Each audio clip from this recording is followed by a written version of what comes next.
우리가 욥기를 매달 마지막 주일에 만났었는데 5월의 마지막 주일은 성령 강림 주일이죠. 제가 따로 전할 말씀이 있다고 했습니다. 그래서 오늘 욥기를 한 주간 앞당겨 봅니다. 욥기는 고난의 책으로 불립니다.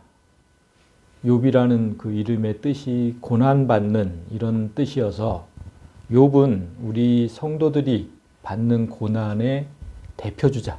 그러니까 우리 성도들이 받는 모든 고난이 욥기에 소개가 되어 있습니다. 육신의 고난은 물론이고 입에 담지 못할 인신 공격으로 성도의 자존감을 무너뜨리는 그런 무차별적인 공격도 있었습니다. 그 중에서 백미는 지난달 보았던 빌닷의 발언이었죠. 하나님께서 우리를 의인이라고 칭하셨습니다. 그게 성도죠. 그런데 그 빌닷은 그 성도를 향해서 악인이라고 정죄를 했고, 그래서 성도가 갈 곳은 천국이 아니다 지옥이다, 이렇게 얘기를 했습니다. 빌닷은 마치 지옥을 본 것처럼 묘사를 했습니다. 그런 장면을 보면서 우리는 사람이 어떤 영에 지배받느냐에 따라서 그가 무엇을 보면서 살았는지, 그가 또 어떤 일에 자신 있어 하는지 그런 것들을 알 수 있었습니다. 내가 성령의 인도함을 받으면 나는 항상 천국을 보면서 살아요. 그러면 나는 천국을 만드는 일에 자신 있어 합니다. 어딜 가든지 천국을 만들려고 애를 쓰죠. 그런데 빌닷처럼 마귀의 지배를 받으면서 살면 항상 지옥을 보면서 살아요. 사는 게 지옥이죠. 그래서 한 사람을 지옥으로 떨어뜨리는 일에 너무나 자신 있어 합니다. 그래서 한 사람이 어떤 영에게 지배를 받고 있는지 알고 싶다면 그가 지금 천국을 만들면서 살고 있는지 지옥을 만들면서 살고 있는지 그 모습을 보면 알 수 있다고 했습니다. 오늘 본문은 욥을 지옥으로 떨어뜨리려고 했던 그 빌닷에 맞서서 욥이 어떤 반격을 펼치는지 보여줍니다. 오늘 욥의 공격을 잘 보셔야 됩니다. 왜냐하면 욥이 성도를 대표한다면, 고난받는 성도를 대표한다면 욥이 당한 공격을 여러분도 똑같이 당할 것이기 때문입니다. 그런데 참으로 불행한 것은 여러분을 지옥으로 떨어뜨리려는 사람들은 여러분 주위에 있습니다. 그것도 아주 가까운 곳에. 여러분 직장에 있을 수도 있고 학교에 학생이라면 학교에 있을 수도 있고 놀랍게도 여러분 가족 중에 있을 수도 있습니다. 나와 정말 가까운 사람들, 내가 정말 사랑하던 사람들, 그들이 나를 지옥으로 떨어뜨린다는 걸 오늘 본문을 통해 보게 됩니다. 오늘 말씀은 그런 불행한 시간이 닥칠 때, 얼마나 불행한 시간입니까, 그게? 그럴 때 어떻게 대처해야 하는지 알려줍니다. 말씀을 잘 듣고 그들이 원하는 대로 지옥에 떨어지지 마시고, 그들이 원하는 게 그거잖아요. 나를 지옥에 떨어뜨리는 거. 그렇게 그들의 원하는 대로 되지 마시고 반드시 승리하는 성도가 되시기를 원합니다. 본문에 들어가기 전에 제가 미리 한 가지 말씀드릴 게 있는데, 오늘 제가 맨날 이렇게 말씀을 띄워드리잖아요. 오늘 여러분이 화면을 통해서 보게 될 그 성경 구절들은 좀 많이 다를 거예요. 여러분이 보는 성경과. 오늘 본문 중에 정말 심각하게 번역이 잘못된 구절이 있고요. 그래서 제가 함께 읽으면서 아멘을 할까 말까 지금 고민했었어요. 우리 함께 읽고 나서 잘못되었기 때문에, 번역이 잘못되었기 때문에. 그런 구절이 있고 또 번역이 매끄럽지 못해서 그런 구절들이 좀 많이 있어요. 번역이 매끄럽지 못한 구절들이. 그래서 제가 여러 번역본과 원문을 참고해서 정리를 좀 했습니다. 오늘 좀 심각하네요. 이런 현실이 좀 안타깝죠. 우리가 읽는 성경인데 이런 현실이 안타깝긴 하지만 성도가 읽는 매일 읽는 그 성경이 왜 이래야 하는지 그것도 여러분이 잘 아셔야 돼요. 왜 성경이 이럴까요? 아모스 선지자는 이 마지막 시대에 말씀을 듣지 못하는 기근이 있을 거라고 예언을 했고, 또 호세아 선지자는 성도들이 바른 지식이 없어서 망할 거다 이렇게 예언했어요. 그냥 자연스러운 일입니다. 따라서 정신을 차리고 진리를 탐구하지 않으면 그냥 모두 죽는 거예요. 근신하여 깨어 있으라. 베드로가 말했는데 그 말씀을 기억하면서 오늘 주신 말씀으로 들어갑니다. 욥은 먼저 이제까지 친구들이, 그 사랑하는 친구들이 내게 가한 공격을 이렇게 표현을 했어요. 3절을 보시면 너희가 10번이나 나를 모욕하고 내게 낯선 자처럼 행하고도 부끄러워하지 않는구나. 여기서 10번을 나를 모욕했다 했는데 10번은 숫자의 개념이 아니라 그냥 완전함을 의미하는 겁니다. 10번 그냥 꽉 찬 거죠. 완벽하고도 철저하게 나를 공격했다는 거예요. 정말 친했던 친구에게 그런 공격을 퍼부었다면 그 무슨 뜻이에요? 다시는 너를 안 보겠다는 거잖아요. 그렇잖아요. 완벽하고도 철저하게 그렇게 공격했어요. 다시는 안 보겠다는 거죠. 그러니까 너희는 나를 지금 타인처럼 대했다 그런 거예요. 타인처럼. 다시는 안 볼 것처럼. 그러면서도 어떻게 친구를 그렇게 대하면서도 부끄러움이 없느냐? 참으로 내가 잘못을 저질렀다 해도 내 잘못은 내게 남아 있느니라. 너희 말대로 그러니까 친구들이 계속 주장했던 게 그거잖아요. 네가 죄가 많아서 지금 요꼴이 된 거다. 계속 그렇게 주장했어요. 친구들이. 그러니까 너희들이 말대로 내 죄로 인해서 내가 요 모양 요꼴이 됐다고 치자. 그렇게 치자. 그런데 내가 너희에게 피해를 준 건 없지 않느냐 이 말이에요. 그렇죠? 욥이 친구들에게 피해를 준 건 하나도 없어요. 그런데 왜 나로 인해서 큰 피해를 본 것처럼 이렇게까지 모진 공격을 나한테 가해야 하느냐.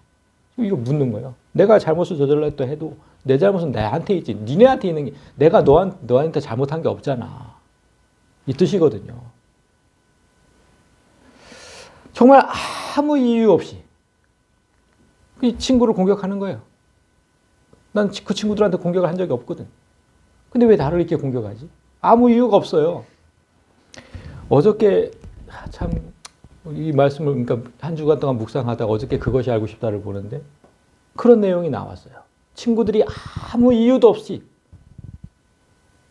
그냥 한 친구를 공격해서 결국 자살을 해야 했던 그것도 어린 소녀, 17세의 어린 소녀 얘기를 어저께 봤어요. 진짜 아무 이유가 없어요. 그냥 그렇게 공격해요, 한 사람을. 우리도 살다 보면 내가 어떤 사람에게 피해를 준 사실이 없는데 그들이 내 흉을 보고 인신공격하는 때가 있어요. 그런 때 많아요. 그 왜 그런다고 생각하십니까, 여러분? 왜 아무 이유 없이 나를 그렇게 공격할까요? 욥이 그 이유를 5절에서 이렇게 정확하게 지적을 해요. 참으로 너희가 나를 대적하여 너희 자신을 높이고 나를 대적하여 내 수치를 말하려 할진대 까닭 없이 나를 적대시하고 내 수치를 말하는 이유는 너희 자신을 높이려는 이유 때문이다. 그거밖에 없어요. 욥이 정확하게 지적한 거예요. 이 악한 세상에서는 얼마나 악합니까? 이 세상. 이 세상에서는 누군가를 핍박하고 모욕하면 그냥 내가 높아진다고 생각해요.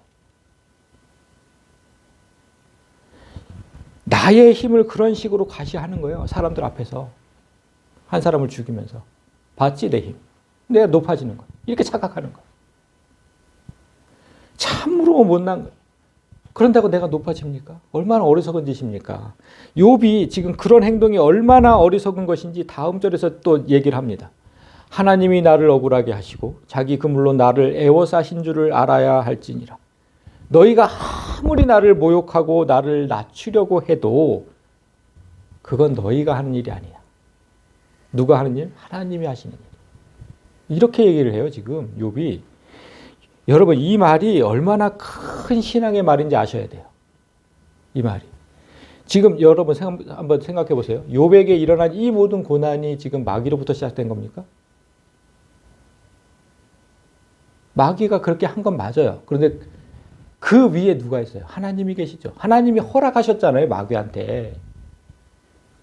마귀한테 허락하신 일이잖아요. 그러니까 이 사실을 절대 잊지 말아야 돼요. 마귀 위에 하나님이 계신다. 그렇다면 우리는 하나님을 상대로 탄원해야지 마귀의 조종을 받는 인간들을 상대할 필요가 없는 거죠. 응? 그렇잖아요. 그 위에 하나님이 계시니까. 까닭 없이 나를 괴롭히는 인간들이 있다고 해도 그들을 상대하지 마세요. 제가 정말 지금도 왕따를 당하고 있는 청소년들한테 지금 얘기를 하고 싶어요. 그들을 상대하지 말라고. 그러면 그냥 죽는 거예요. 어저께 보았던 그 소녀처럼. 그러면 죽을 수밖에 없는 거예요. 그들 위에 계신 하나님을 찾고 좀 하나님께 탄원하고 그랬으면 얼마나 좋았을까. 제가 어제 TV를 보면서 계속 그 생각을 했어요. 욥은 7절부터 12절까지는 그렇게 하나님께서 허락하신 고난들을 쭉 나열하고 있어요. 나에게 하나님께서 허락하신 고난들. 그걸 쭉 나열해요. 그런데 그 고난 중에 가장 힘든 고난이 뭐냐면 그걸 이제 13절부터 말을 해요. 인간에게 닥치는 고난 중에 어떤 고난이 가장 견디기 힘들까? 서두에 말씀드렸던 것처럼 나와 아주 가까운 사람들이 나를 지옥으로 떨어뜨리려는 시도. 그 고통이 가장 견디기 힘듭니다. 어제 죽었던 소녀도 그랬어요. 가장 친한 친구들이었대.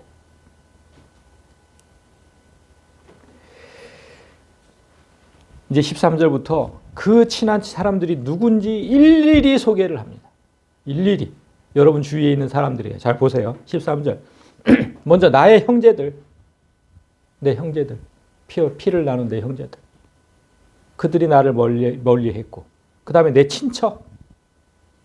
그들이 나를 버렸고 나를 잘 아는 지인들. 그들이 나를 잊었고 그 다음에 내 여종들은 나를 낯선 사람으로 여기고 내가 내 종을 불러. 여기는 남종이죠. 남종을 불러도 대답하지 아니한다. 그러니까 여기서 오늘날 종은 뭘까요? 종은 내가 믿고 맡기던 직원일 수도 있고 내가 신뢰하던 직원일 수도 있고 내가 사랑하는 제자일 수도 있어요. 그들이 하루아침에 돌아서서 나를 멀리하는 겁니다. 직장이나 학교에서. 이렇게 가깝고 친한 사람 중에 그 중에 제일이 누굴까요? 제일 나안고 제일 가깝고 친한 사람이 누굴까요? 그게 다음 절에 나오는 배우자입니다. 내가 내 몸에서 난 자식들로 인해 간청하였으나 내 아내도 내 숨결을 싫어했다. 배우자, 사랑하는 내 아내, 사랑하는 내 남편. 그들이 나에게 지옥의 고통을 줄 때 정말 견디기 힘듭니다. 그건 진짜 견디기 힘들어요. 배우자만큼 내 삶에 큰 영향력을 행사하는 사람이 있을까요? 없어요. 그 누가 나를 흔들어도 저 흔들리지 않을 자신이 있어요. 근데 아내가 흔들면 흔들려요. 저도. 배우자는 그만큼 저한테 영향력이 큰 거예요. 그런데 그 배우자가 나를 이렇게 지옥의 고통을 줄 때 그때가 가장 고통이 제일 심하다. 이렇게 내 주위에 있던 사랑하는 모든 사람이 나를 버리고 떠났다. 그게 19절입니다. 나의 가까운 친구들이 나를 미워하며 내가 사랑하는 사람들이 나의 원수가 되었다. 인간이 받는 고난 중에 최고의 고난, 사랑하는 사람이 나를 지옥으로 떨어뜨리려는 고난, 제일 큰 겁니다. 이런 시도가 계속되면 당하는 사람은 심한 우울증에 빠지게 돼요. 그 우울증 끝은 뭡니까? 스스로 목숨을 끊는 겁니다. 이 심각한 겁니다. 자살의 원인 중에 가장 비율이 높은 게 외로움이래요. 그러니까 내 주위에 아무도 없다고 생각될 때 그때 스스로 목숨을 끊는데. 아니, 배우자도 나를 버렸는데 내 주위에 누가 있겠어요? 지금 마귀가 욥을 괴롭히는 목적도 그겁니다. 욥이 하나님을 원망하면서 스스로 목숨을 끊게 만드는 것. 그래야 하나님과의 내기에서 승리를 하거든요. 우리는 이러한 마귀의 목적을 누구한테 들었냐면 욥의 아내한테 들었어요. 똑똑히 들었어요, 우리가. 자, 2장 9절에서 그의 아내가 이르되 당신이 아직도 당신의 순전함을 지키느냐? 하나님을 저주하고 죽으라. 남편을 향해 이런 악담을 퍼붓는 아내. 그리고는 19장까지 한동안 이 아내에 대해서 언급이 없었어요. 지금 2장인데, 그렇죠? 우리 지금 19장을 읽었는데 한 번도 언급이 없었어요. 그런데 욥의 아내가 지금 다시 등장하는 이유는 나의 가장 가까운 사람 중에 최고는 바로 배우자라는 얘기예요. 그것 때문에 등장한 거예요. 그런데 오늘은 또 어떤 모습으로 등장했어요? 이렇게 등장했잖아요. 이게 지금 내가 내 몸에서 난 자식들로 인해 간청하였으니 이게 무슨 뜻이냐면 얼마나 남편이 미웠던지 욥이 지금 숨 쉬는 것조차 싫어했다는 거잖아요. 와, 난 네가 숨 쉬는 것도 싫어. 얼마나 미워했으면.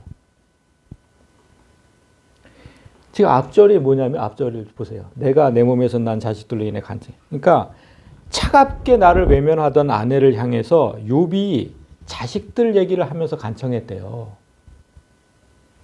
그래도 우리가 10명의 자녀를 낳고 함께 살았는데 나를 좀 돌봐주면 안 되겠냐고. 나를 좀 불쌍히 여겨주면 안 되겠냐고. 그렇게 호소를 했다는 거예요. 그런데 이런 지하에 거절한 겁니다. 아니, 난 너 숨쉬는 것도 싫어.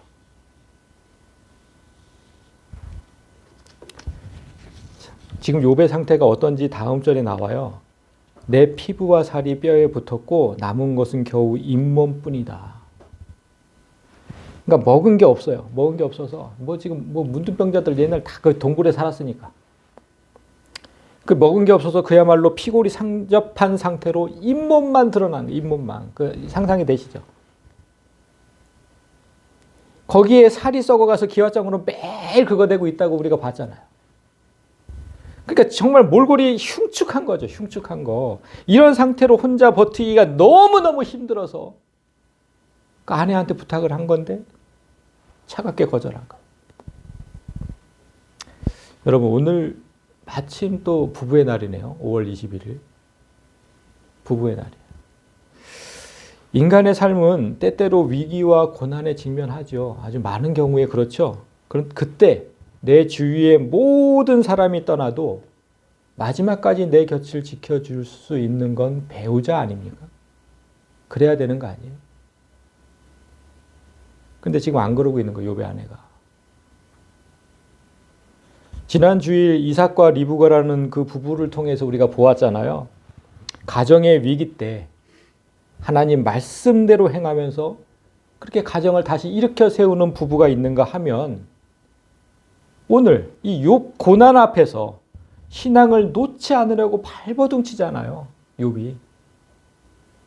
그런데 그런 사람을 향해서 하나님을 욕하고 죽으라고. 이런 부부도 있어요. 이런 부부도.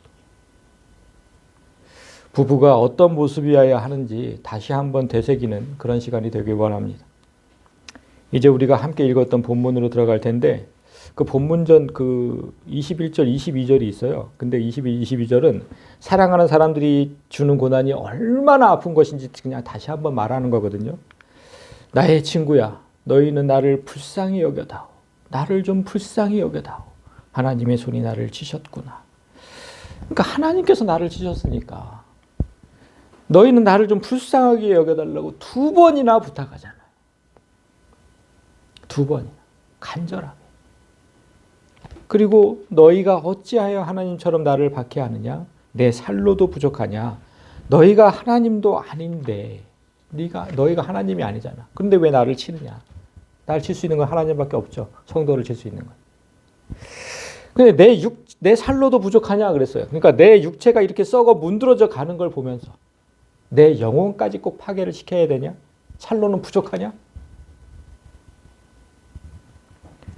제발 그 공격을 멈춰달라고 탄원하는 거예요. 그런데 앞서 말씀드렸듯이 사람을 상대해서는 아무 유익도 없습니다. 그냥 죽을 수밖에 없어요. 어제 그 소녀처럼. 여러 사람을 붙들고 도움을 구했거든요. 아무 유익이 없어요. 이제 그러면 사람을 말고 어떻게 욥이 나아가는 방향을 잘 보세요. 사람을 향했던 시선을 하나님께로 돌립니다. 나의 말이 기록되었으면 책에 씌어졌으면 철필과 납으로 영원히 돌에 새겨졌으면 좋겠노라. 그러니까 지금부터 내가 할 말들이 철필, 철로 된 연필, 철필과 납으로 돌에 새겨져서 영원토록 지워지지 않기를 바란다는 겁니다. 그러니까 그만큼 지금부터 내가 할 말들이 천군과 같은 신앙의 말이다, 이런 얘기예요. 그게 이제 25절입니다. 나의 대속자가 살아 계셔서 마침내 그가 땅 위에 서실 것을 내가 아노라. 모든 재산을 잃고 모든 자녀를 잃고 육체는 썩어가고 내가 사랑하는 내 아내까지 나를 떠났어도 나의 대속자가 살아 계시니 그가 나를 도우러 반드시 이 땅 위에 강림하실 것이다. 이 신앙이 성도를 다시 일어서게 하는 유일한 힘이 됩니다. 다 떠났어요. 난 다 떠났어요. 하나님밖에 없어. 여기서 여러분 지금 대속자라 그랬잖아요. 대속자라고 번역을 했어요. 그런데 그 단어, 대속자라고 번역한 단어를 잘 아셔야 돼요. 깊은 뜻이 있어요. 대속자 원어로 어떻게 되어 있냐면 가알, 이런 단어예요. 뜻을 보면 대사다, 뭔가를 팔았는데 대사다. 그리고 속량하다, 그리고 근친의 역할을 행하다, 이런 뜻이에요. 그러니까 이게 정확하게 무슨 뜻인지를 알려면 이 단어가 등장하게 된 배경을 보면 되죠. 레위기 25장에서 잠시 보겠습니다. 너희가 소유한 모든 땅에서 너희는 땅 무르는 것을 허락할지니라. 여기서 무른다는 게 지금 이게 가알입니다. 만일 네 형제가 가난하게 되어서 자기 소유 중 얼마를 팔았어요. 땅을 팔았어요. 그런데 그럴 때 친족 중에 하나가 와서 그것을 물으려거든 그는 자기 형제가 판 것을 물을 것이요. 그러니까 계속 지금 무르다 이게 지금 가알이거든요. 형제 중에 누군가 지독하게 가난해서 땅을 팔 수밖에 없어요. 그래서 대대로 전해오던 땅을 팔았대요. 그때 가장 가까운 친족 중 하나가 와서 그 땅을 다시 사줘야 한다. 이게 이 법의 핵심이에요. 이 법의 핵심. 그 당시에는 땅이 없으면 굶어 죽어요. 지금처럼 뭐 직장이 있는 게 아니잖아요. 땅이 없으면 그냥 죽는 거예요. 따라서 인간의 그 최소한의 그 생존권을 보장하시는 하나님의 법이 이 가알법입니다. 그런데 여기서 짚고 넘어갈 게 있어요. 가알을 지금 우리말로 무르는 것이라고 번역했잖아요. 근데 조금 그게 번역이 아쉬워요. 왜냐하면 무른다는 건 뭡니까, 여러분? 무른다는 거. 뭔가를 내가 잘못 샀을 때, 샀는데 하자가 있어. 그럼 가서 뭐라 그래요? 이거 물러주세요 그러잖아요. 이거 물러주세요. 그게 무른다는 거거든요, 지금. 그게 물러단다는 의미는 내가 치른 값과 상품을 다시 바꿔달라는 거잖아요. 맞바꿔달라. 그런데 가을은 그 맞바꾼다는 의미가 아니에요. 아까 뭐라 그랬어요? 어떤 물건을 팔았어. 내가 땅을 팔았는데 다시 그 물건을 값을 치르고 되산다는 의미예요. 물르는 거하고 다른 거죠. 전혀 다른 거예요. 이해되세요? 물른다는 거는 돈과 상품을 바꾼다는 거지만, 내가 준 돈을 다시 내가 갖는 거지만, 그건 아니에요. 지금 가을은 그게 아니에요. 땅을 팔았어요. 이미 팔았는데 누군가 다시 와서 되사주는 거. 그게 가을인 거예요. 그러니까 무르는 것 이렇게 얘기를 하면 조금 번역이 아쉽다 이 말이에요. 그래서 우리가 흔히 예수님께서 여기서 지금 우리가 어떤 단어를 많이 쓰냐면 예수님께서 우리를 대속하셨다, 구속하셨다, 이런 말을 진짜 많이 쓰잖아요. 근데 대속과 구속의 뜻을 잘 알지 못하는 성도가 정말 많아요. 거기에 지금 이 가을이 들어간 거거든요. 대속과 구속에. 여기서 대속, 구속, 속자가 뭐냐면 그 가을이에요. 값을 다시 치르고 다시 사왔다. 그래서 제가 정리를 했어요. 대속, 대신할 때 대자예요. 그래서 속자는 값을 치렀다는 거고, 그래서 나 대신 값을 치렀다는 거예요. 무슨 값? 죄값. 그걸 대속하셨다고 한 거예요. 이해되시죠? 그 속자는 값을 치른다는 거예요. 그 다음에 그러니까 구속은 구할 구자잖아요. 값을 치르고 나를 구한 거예요. 제일 중요한 게 뭐예요? 값을 치렀다는 거예요. 하나님께서 나를 그냥 구원하신 거 아니에요. 마귀한테, 내가 죄를 지어서 마귀한테 팔려갔는데 하나님께서 값을 치르고 나를 사셨다고. 무슨 값? 목숨값. 예수님 와서 돌아가셨잖아요. 값을 치렀다는 게 가장 중요한 겁니다. 공짜로 그냥 하신 거 아니에요.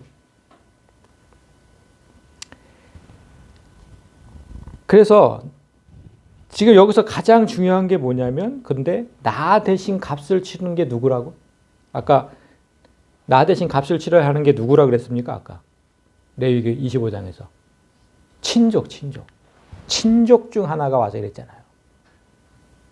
그러면 하나님의 법은 반드시 친족이 와서 대신 값을 치르라고 하신 거니까 이 법에 따르면 우리를 대속하시고 구속하신 분도 우리의 친족이어야 되는 거잖아요. 그럼 예수님은 우리의 친족이 맞을까? 친족이 뭐예요? 친족. 제가 사전으로 찾아보니까 사촌 이내의 친척 및 배우자 이렇게 되어 있어요. 그러니까 진짜 가까운 거죠. 배우자, 자녀, 그 다음에 사촌까지. 이게 친족이에요. 그럼 예수님이 우리와 그런 관계예요? 성경은 분명하게 예수님이 우리의 친족이라고 말씀을 하세요. 어떤 쪽으로 친족일까요? 배우자일까요? 자녀일까요? 뭘까요? 형제일까요? 여기서는 잘 보세요. 히브리서 2장 11절에서 뭐라고 하는지. 거룩하게 하시는 이유와 거룩하게 함을 입은 자들이 다 한 근원에서 난지라 그러므로 형제라 부르시기를 부끄러워하지 아니하셨다. 여기서 거룩하게 하시는 이는 예수님이시고 거룩하게 함을 입은 자들은 우리예요. 그런데 예수님과 우리가 다 한 뿌리에서 났대요. 하나님 안에서. 그래서 예수님과 우리는 형제다 이렇게 얘기한 거예요. 아니, 우리는 하나님을 아버지라고 부르는 한 형제래요. 예수님과 우리가. 예수님 하나님 아니셨어요? 그리고 나중에 예수님 우리 신랑 되신다 이제 뭐 그런 얘기도 아시잖아요. 우리는 한 형제랑 결혼하는 거예요? 성경을 전체로 보면 예수를 왜 깊이 생각해야 되는지 그 삼위일체 또 나오는 거예요. 또 나오는 거. 여러분, 제가 깊이 들어가지는 않겠습니다. 이렇게 나올 때마다 제가 얘기한다고 했죠. 잘 생각해 보셔야 돼요. 삼위일체, 성부, 성자, 성령이 따로 있고 그분이 하나고 그럼 우리는 또 따로 있고. 아무튼 내가 죄를 지어서 마귀에게 팔려갔는데 친족 중에 친족인 예수님께서, 그렇죠? 형제니까 친족 중에 친족인 예수님께서 나 대신 목숨값을 치르고 나를 다시 마귀에게서 사셨다. 지금 욥은 그 신앙을 지금 이렇게 고백한 거예요. 나의 대속자. 친족이 와서 나를 다시 값을 치르고 산 거. 그러니까 얼마나 놀랍습니까? 성경이 없던 시절에 이런 지식을 소유하고 있었다는 게. 대속이 뭔지 알아요. 그거 어떻게 알았을까? 우리는 성경이 있어도 잘 몰랐는데. 그 성령의 역사라고밖에 할 수가 없는 거예요. 당시에 다른 사람은 절대로 알 수 없는 대속과 구속의 역사를 정확하게 알고 있는 거예요. 따라서 오늘날 성경이 여러분 손에 주어졌다고 해도 모든 비밀을 아는 건 아니죠. 성령께서 지혜를 주시지 않으면 단 한 구절도 제대로 이해하지 못해요. 이제 번역이 심각하게 잘못된 문제의 구절이 나와요. 근데 무엇이 왜 잘못되었는지도 성령의 지혜가 필요한 거죠. 안 그러면 몰라요. 그냥 다 그렇게 읽고 넘어가는 거지. 자, 보세요. 내 가죽이 벗김을 당한 뒤에도 내가 육체 밖에서 하나님을 보리라. 어디가 잘못됐을까요?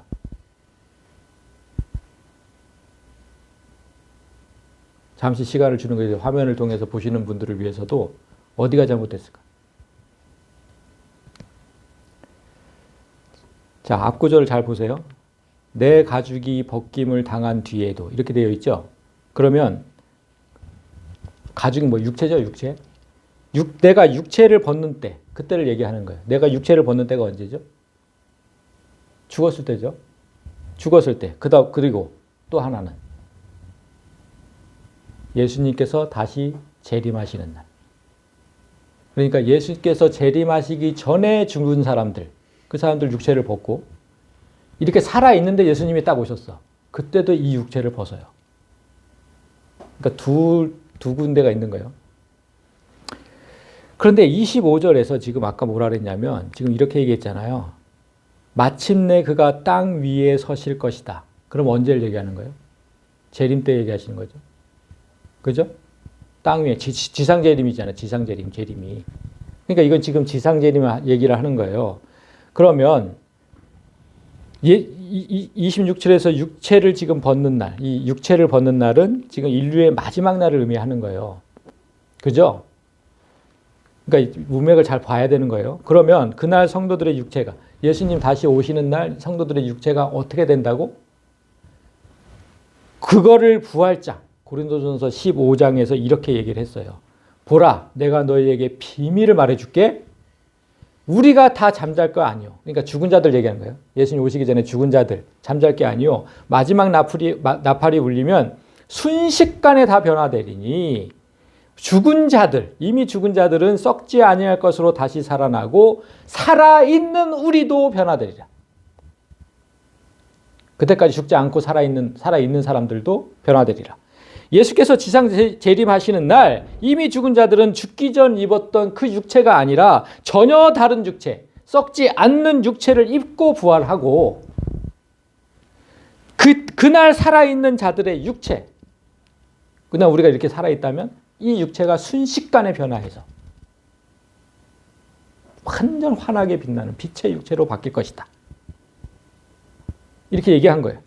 따라서 썩는 육체가 썩지 않는 육체로 바뀔 뿐 육체는 절대로 없어지지 않아요. 그걸 로마서에서도 이렇게 증언을 했어요. 만일 우리가 그분의 죽음과 같은 모양으로 함께 생겼으면 또한 그분의 부활과 같은 모양으로 되리라. 예수님 어떻게 부활하셨냐면 분명히 육체로 부활하셨어요. 모든 사람이 예수님을 봤잖아요. 육체로 부활하셨습니다. 우리도 똑같이 육체가 있는 상태로 부활한다는 거예요. 우리도 똑같이. 성경이 예수님 재림하시는 날 우리의 육체가 반드시 존재할 거라고 증언하는데 그날 왜 육체 밖에서 우리가 하나님을 보게 된다고 번역을 해놨을까? 이 빨간 게 잘못된 거예요. 빨간 게. 육체 밖에서. 그럼 육체는 여기 있고 나는 내 영혼은 저기 있는 거예요? 내 육체 밖에? 예수님 오시는 날? 어떻게 되는 거예요 도대체 그게?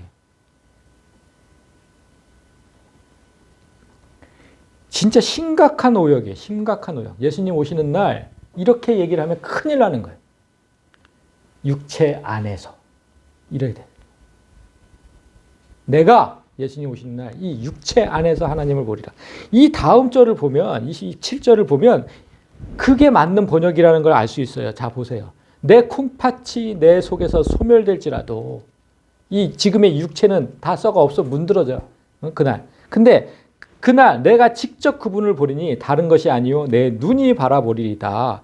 그러니까 예수님 지상 재림 때 내 눈이 직접 본데 다른 게 아니라 내 눈이 볼 거라고 이렇게 표현했잖아요. 아, 육체가 없는데 어떻게 내 눈으로 봅니까? 응? 육체가 없는데. 그래서 이렇게 쓴 거예요. 다른 게 아니라 내 눈이 볼 거라고. 육체가 있을 거라고. 원문도 제가 지금 이거 지금 교리상으로만 얘기했는데 원문도 그렇게 되어 있어요. 원문도. 자 보세요. 여기 제가 지금 빨간 거 저 네모처럼 되어 있는 거 이거. 미라고 읽거든요. 미. 원래 이제 민이라는 전치사인데 이 단어 속에 들어가서 이제 미라고 되어 있는데 저기 전치사 뜻이 뭐뭐로부터예요. 바샤르 붙어가지고 육체로부터 이렇게 된 거예요. 그래서 영어 성경은 전부 in my flesh로 번역을 해놨어요. 육체 안에서 근데 왜 우리 개역개정 성경만 이렇게 해놨을까?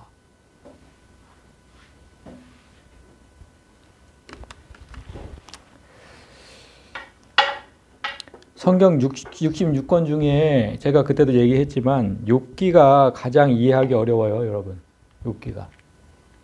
그래서 제가 한 달에 한 번씩 하는 거예요. 가장 어려우니까 번역의 오류도 가장 많아요. 성경 학자들도 어려우니까, 너무 어려우니까. 그래서 번역의 오류도 가장 많은 거예요.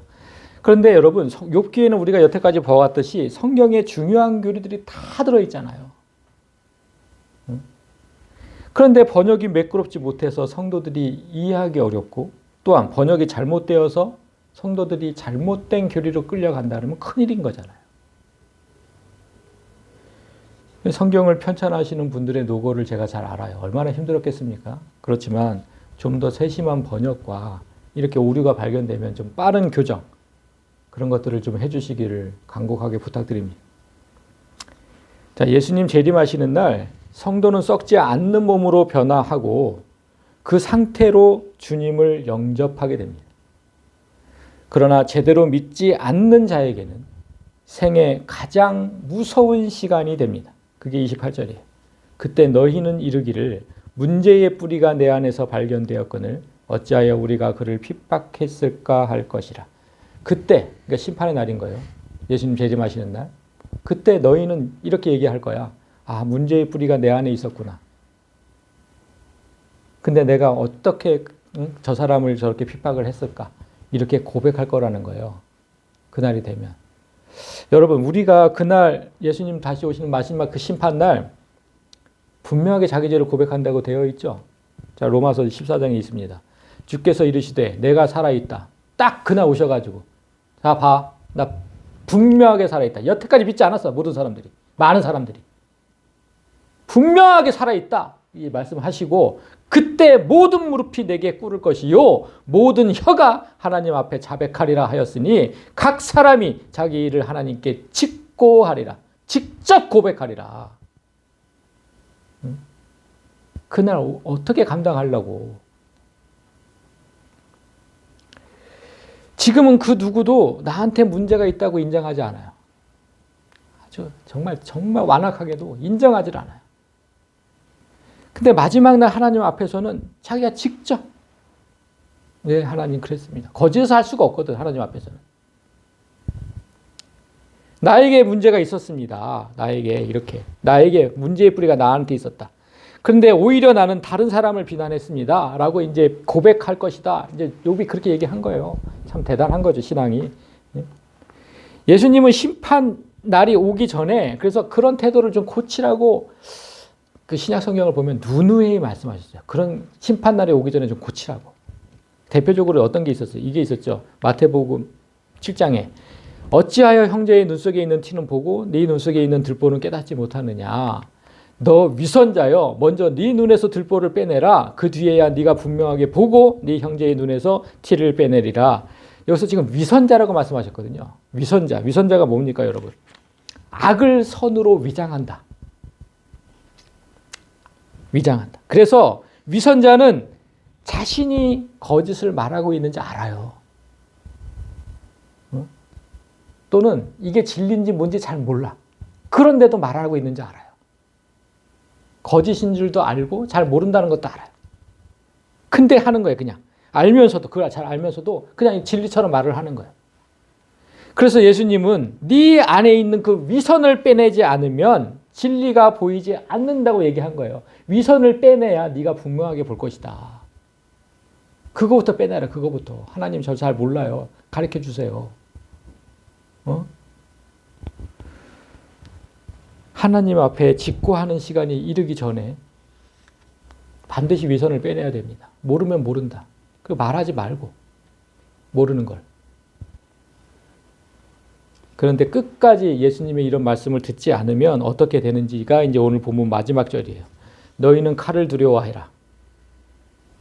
분노는 칼의 형벌을 부르나니 너희가 심판이 있는 줄을 알게 되리라. 위선의 칼을 휘둘러대는 자는 반드시 그 칼이 부메랑처럼 돌아와서 자기 목을 겨누게 될 거라는 거예요. 추상과 같은 심판대 앞에 서게 될 것이다. 이렇게 지금 오늘 본문이 끝나는 거예요. 자, 말씀을 다시 한번 정리해 봅니다. 오늘 우리는 성도가 겪는 고난 중에 가장 큰 고난은 내가 사랑하는 모든 사람이 나를 떠나는 고통, 나를 지옥에 떨어뜨리려는 시도, 그것이라는 것을 알게 됐어요. 그런데 여러분, 이 고통은 예수님도 당하셨어요. 나를 가장 사랑하는 사람들이 뭐라 그랬는지 잘 보세요. 마가복음 3장에 예수의 친족들이 듣고 그를 붙들러 나오니 이는 그가 미쳤다 하며 진리를 전하고 기득권 세력들과 정말 힘들게 싸우고 계셨는데 예수님이 그때 예수의 친족들이 그를 미쳤다고 했대요. 가장 내 곁에 있어서 나를 좀 지켜줘야 하는 그런 가족들이 우리도 그럴 수 있습니다. 우리도.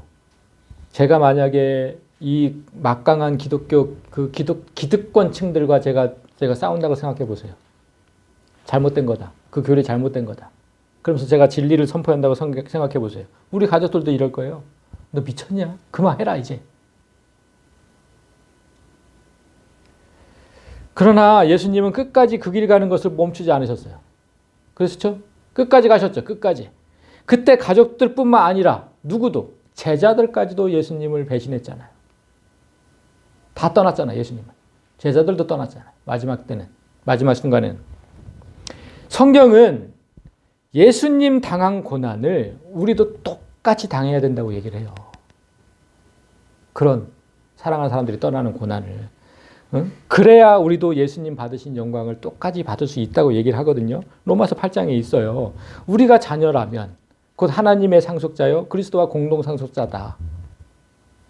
응? 예수님과 공동 상속자래. 그런데 우리가 그분과 함께 고난 당해야 하고 그럴 때 우리가 함께 영광도 받는 거예요.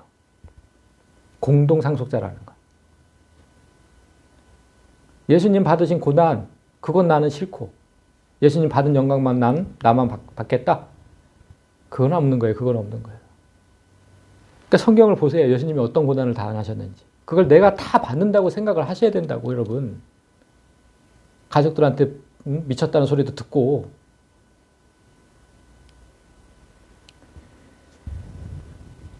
예수님께서도 사랑하는 사람에게 버림당하셨어요. 그러면 우리도 똑같이 버림받을 수 있어요. 그러나 너무 걱정을 하지 마세요. 오늘 욥이 그 고통을 이겨낼 훌륭한 비책을 소개해 주지 않았습니까? 이 말씀. 나의 대속자가 살아계신다. 나의 하나님이 살아계신다. 마침내 하나님께서 땅 위에 서실 것을 내가 안다. 그러니까 욥은 이 신앙이 사라지지 않도록 바위에 새겨졌으면 좋겠다고 얘기를 했잖아요. 이 신앙이, 이 믿음이 좀 기록되었으면 좋겠다. 철필과 나무로 영원히 돌에 새겨졌으면 좋겠다. 왜 그랬겠어요? 우리는 연약해요. 우리는 연약해서 나의 하나님이 살아계심을 믿다가도 한순간 마음이 또 어두워지고 불안해지거든요. 아, 진짜 그렇더라고요. 이렇게 막 믿음으로 살다가 한순간 무너져요, 또.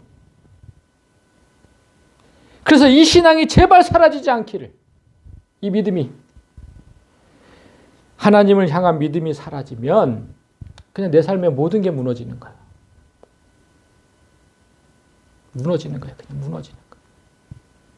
그 사실을 절대 잊지 마세요. 마음속 깊이 이 신앙을 단단히 새겨넣지 않으면 우리는 마귀의 목적대로 죽을 수밖에 없어요. 그냥 죽는 길을 택해요. 너무 힘들거든. 사는 게. 따라서 제가 제목을 이렇게 새긴 거예요. 오늘 말씀 제목을. 죽기 싫다면 깊이 새기십시오. 이 말씀을, 이 신앙을. 단단히 새겨놓고 불안할 때마다 내 삶이 너무너무 고통스러울 때마다 이렇게 크게 외치세요. 나의 하나님이 살아계신다. 그 하나님이 나를 도우시러 반드시 이 땅 위에 강림하실 것이다. 살아계신 하나님께서 내 앞에 계신다면 뭐가 걱정할 게 있습니까? 다 끝나는, 다. 오늘 욥이 가장 고통스러울 때 보여준 이 빛나는 신앙이 여러분의 신앙이 되시기를 진심으로 소망합니다.